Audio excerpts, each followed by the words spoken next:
probably the hardest one was Motley Crue. That was probably, they probably fucked up more of my furniture and shit than anybody else. We had gotten to Japan and all of our equipment was confiscated by the government because they found about 4 ounces of pot in Tommy's drum kit. Which, and at that time you couldn't have drugs at all in Japan. So that started our whole tour. And we were in Osaka, we played the show and we're coming back on the bullet train. But in order to get back to Tokyo that day, you have to leave you play at 5:30 in the afternoon, so I think 7 o'clock was the last train or something. So we had to go right from stage onto the bullet train. So you've got Tommy and everybody, and with Tommy with his ass sticking out of his pants with, his ass cheeks are cut out of his outfit, and chains and makeup and all that shit. We go right to the bullet train, and they're very, the Japanese are very, at this time, are really, solid people. They just sit in their chairs, they do things you're supposed to do, and I've got these savages that I've just drug off stage to go. And Tommy and Nikki somebody had given them half a halcyon or something like that. And of course, these guys would take Drano at the time, whatever you gave them. And so they were all fucked up on the bullet train. And Nikki was drinking a bottle of Jack, eating sugar donuts, and got in a fight with Mick. And so he started throwing donuts at Mick, and then started throwing Jack at him. So then the Japanese people got up and started to run out of the car. And Nikki stood up and threw the bottle and hit this guy in the back of the head. This Japanese guy, and you hear this, wah! And the fucking guy goes down, and blood starts pumped out of the back of his head. So, and the other ones was like a little bit like the war. They came out of the woodwork and drug this guy into the hallway. I go, oh fuck! And of course, Tommy's coming up in the bar car.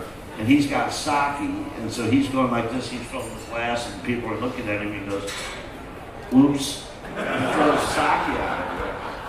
So anyways, we get into Tokyo Station. As we start to go to Tokyo Station, I see all these little Japanese guys with shields, probably 50 or maybe more of them, and they're running alongside the car. So I said to Nikki, I go, I think your fan club's here, bud. And he goes, fuck him. I go, okay, cool. So anyways, that's all I did is apologize my whole life. So I go to the front door, the door opens up, they're standing there, and I go, hi, I'm Doc McGee. As I'm about half into it, they grab me and throw me on the ground and zip tie my hands behind my back. And then they drag Nikki out, tie him up, and they're taking me and Nikki to jail. So they pick us up and drag us down the street, which was very funny at the time. And we go to jail. So we're sitting in there, and Nikki's all fucked up, and he's got tattoos. His tats are all over, and they had taken his jacket off, and he goes, so what do you think you're going to say about my tattoos, because they look like tattoos like that? I go, I don't know, but if they let my hands go, I'm going to beat the shit out of you. So we had to stay there until 3 or 4 in the morning, and anyways, we had to handwrite letters to the guy that, to apologize. But I had to do it because I was the manager, so I'm responsible for him, and that's why they had me do it. And so then, so Nikki finally wrote this, sorry, fuck off. I'm not sure that was the sentiment Nikki used. So anyways, he wrote the letter, and we got to go home. That was it. And then I get back to the hotel, and Vince is all fucked up, how unusual. And I'm in, it's 5:30 in the morning, and I just get in my room, he knocks on the door, and I open the door, and he's just hammered, and he goes, fire the travel agent. I go, what? Fire the fucking travel agent. I said, okay, and I just knocked him out. So, and I shut the door, and the next morning I went home. I couldn't do it anymore. At the beginning of Motley Crue, because they were so very Kiss oriented. I mean, it was, you always steal from who you love and all that kind of stuff. But they were really, that they're very into Kiss. At the time, Nikki was. I don't know if Tommy really knew him. Tommy was in a marching band. And that's that's where he got all his moves. But and he was a really flashy drummer and a really, you know, good drummer. But I mean, this wasn't Dark Side of the Moon. This was like, you know, low IQ, high RPM. I mean, it was just really aggressive music, you know. So with Tommy playing, I said, we got to come up with some shit for you, bud. So we started where we were just going to lift him up about this far, right? Just lift up the drum riser about that far. And then we kind of tied down the stuff, but then shit was rolling and everything. So I said, no. So we got this guy from NASA. I don't think he was really from NASA, but he said he was. And he came up with how to where we could bring him all the way up on the side to play. And so Tommy didn't like it that much, but it was cool to watch, okay? So then I said, then it started to be getting creative where we go, because if you remember in the 70s, Earth, Wind and Fire had like a sphere that the drummer used to do all this crazy shit on. So I was looking at that, so I said, okay, well, you're gonna go upside down this time. So we're gonna take you up and take you upside down. That was good, except for Tommy would be so hungover most of the time that he'd get on the drums and go, dude, I can't do it tonight. I go, you're going upside down, Tommy. Dude, I'm telling you, I can't do it. I go, you're drunk. So he'd do his solo, and I'd say probably 1 out of 10 times that he did it, he would just be hurling, just throwing up as he's doing it. So. But we had a lot of different things for him that we didn't do, but he did a lot.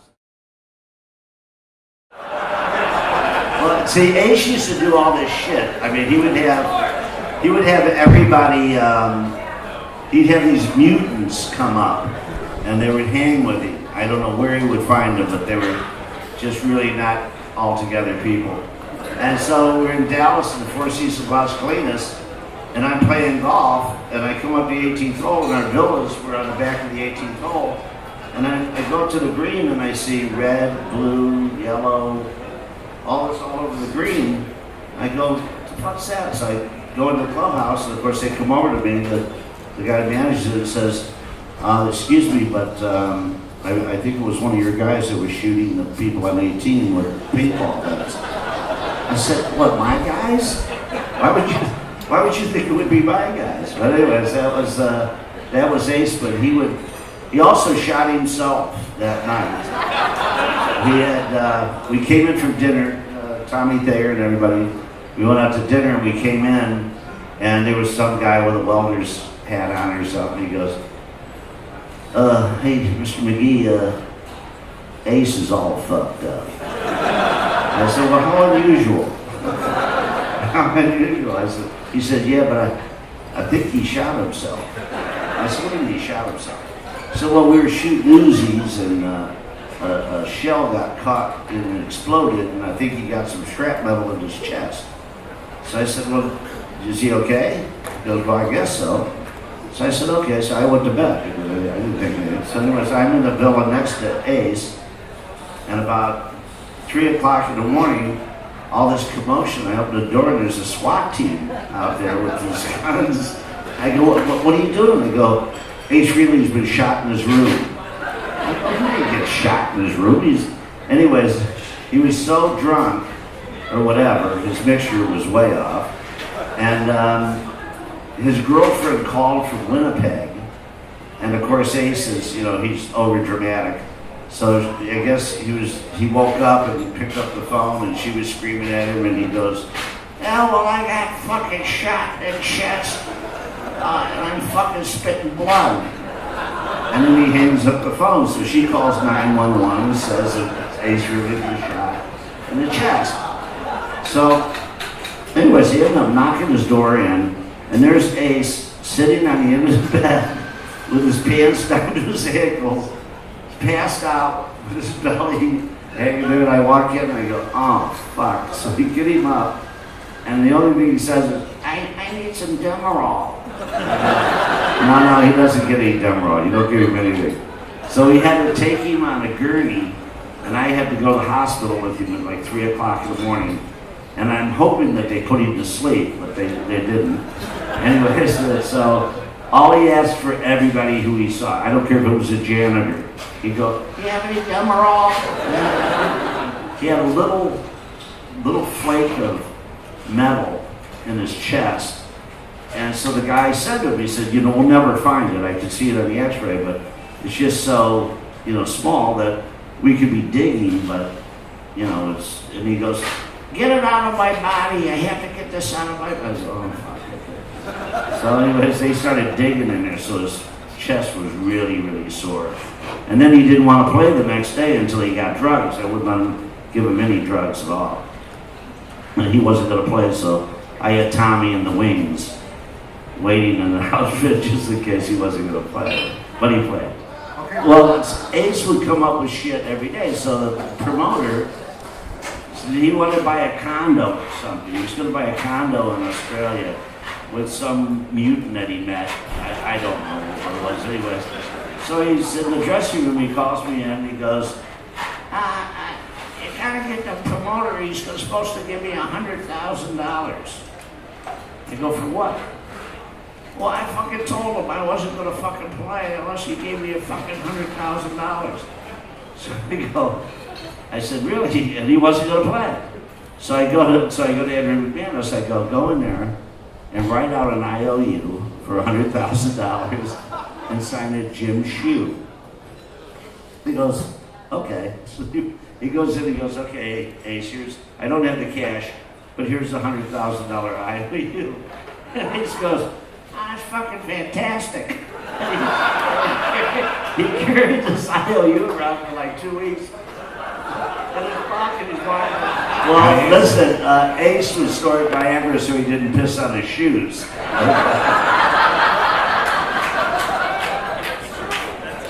That's true. Ace was pretty crazy out there. I really like Ace Frehley too. He's become not a friend of mine, but I had a really tough time with him on the reunion tour, and not so much the reunion tour, but after that was tough. But now he's been sober for years, and I talk to him every now and then, and Paul's talked to him and went out and did his video, and Gene's played with him, and so yeah, I take my hat off to him now, and I'm glad he's on the right path.